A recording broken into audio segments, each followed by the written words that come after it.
बिस्मिल्लाहिर्रहमानिर्रहीम। आज का हमारा टॉपिक है DNA replication. DNA replication replication DNA की मुनफरिद खुसूसियत है। डीएनए रेप्लिकेशन आज का हमारा टॉपिक है। डीएनए रेप्लिकेशन रेप्लिकेशन डीएनए की मुनफरिद खुसूसियत है। डीएनए की एक ख़ास खुसूसियत क्या है?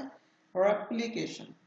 डीएनए रेप्लिकेशन एक ऐसा अमल है जिसके दौरान डीएनए अपनी कॉपी तैयार कर लेता है, बिल्कुल अपने जैसे। ये अमल सेल के न्यूक्लियस में इंटरफेस के मराहल के दौरान वकूअ पज़ीर होता है। रेप्लिकेशन डीएनए की मुनफरिद खुसूसियत है। डीएनए रेप्लिकेशन एक ऐसा अमल है जिसके दौरान डीएनए अपनी कॉपी तैयार कर लेता है। ये अमल सेल के न्यूक्लियस में होता है। सेल के न्यूक्लियस में कब होता है? इंटरफेस के मराहल के दौरान वकूअ पज़ीर होता है, इंटरफेस। डीएनए रेप्लिकेशन के पहले मरहले में इसकी दोहरी सीढ़ी नुमा साख्त गैर बलदार शक्ल इख्तियार कर लेती है। डीएनए रेप्लिकेशन के पहले मरहले में इसकी दोहरी सीढ़ी नुमा साख्त गैर बलदार शक्ल इख्तियार कर लेती है। इसके दोनों स्ट्रैंड्स खुली जिप के स्ट्रैंड्स की तरह एक दूसरे से अलग हो जाते हैं। जब डीएनए एक ऐसा अमल है, डीएनए रेप्लिकेशन कैसा अमल है? डीएनए रेप्लिकेशन एक ऐसा अमल है जिसके दौरान डीएनए अपनी कॉपी तैयार कर लेता है और ये अमल सेल के न्यूक्लियस में इंटरफेस के मराहल के दौरान वकूअ पज़ीर होता है। डीएनए रेप्लिकेशन के पहले मरहले में, डीएनए रेप्लिकेशन का जो पहला मरहला है, डीएनए रेप्लिकेशन के पहले मरहले में इसकी दोहरी सीढ़ी नुमा साख्त, जो इसकी दोहरी सीढ़ी नुमा साख्त होती है, वो गैर बलदार शक्ल इख्तियार कर लेती है और इसके दोनों स्ट्रैंड्स खुली जिप के स्ट्रैंड्स की तरह एक दूसरे से अलग हो जाते हैं। ये आप देखें, ये तस्वीर आप देख रहे हैं डीएनए का गैर बलदार शक्ल इख्तियार करना और इसके दोनों स्ट्रैंड्स का अलग अलग हो जाना, ये है डीएनए रेप्लिकेशन। डीएनए रेप्लिकेशन का अमल वो अमल जिसमें डीएनए अपनी हूबहू कॉपी तैयार करता है।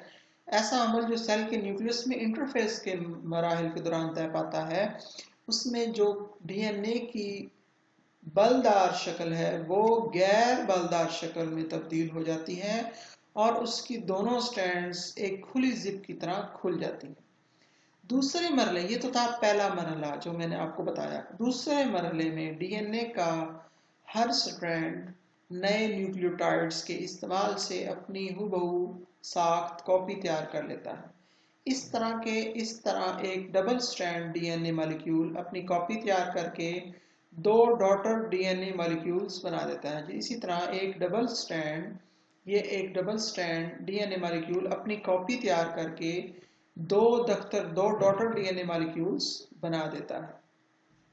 ये डीएनए रेप्लिकेशन का अमल दिखाया गया है। देखें, दो नए न्यूक्लियोटाइड्स आते हैं, उस नए न्यूक्लियोटाइड्स के जुड़ने की वजह से एक नई स्ट्रैंड बन जाती है। ये पुरानी स्ट्रैंड और ये पुराना स्ट्रैंड और ये नया स्ट्रैंड, ये नया स्ट्रैंड और ये पुराना स्ट्रैंड।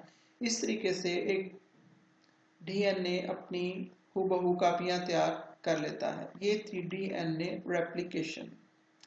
दूसरे मरहले में डीएनए का हर स्ट्रैंड नए न्यूक्लियोटाइड्स के इस्तेमाल से अपनी हूबहू कॉपी तैयार करता है। इस तरह एक डबल स्ट्रैंड डीएनए मॉलिक्यूल अपनी कॉपी तैयार करके दो डॉटर डीएनए मॉलिक्यूल्स बना देता है।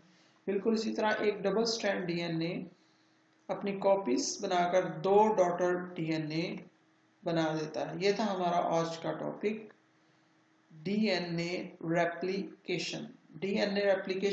ये था हमारा आज का टॉपिक। आपके देखने का बहुत बहुत शुक्रिया।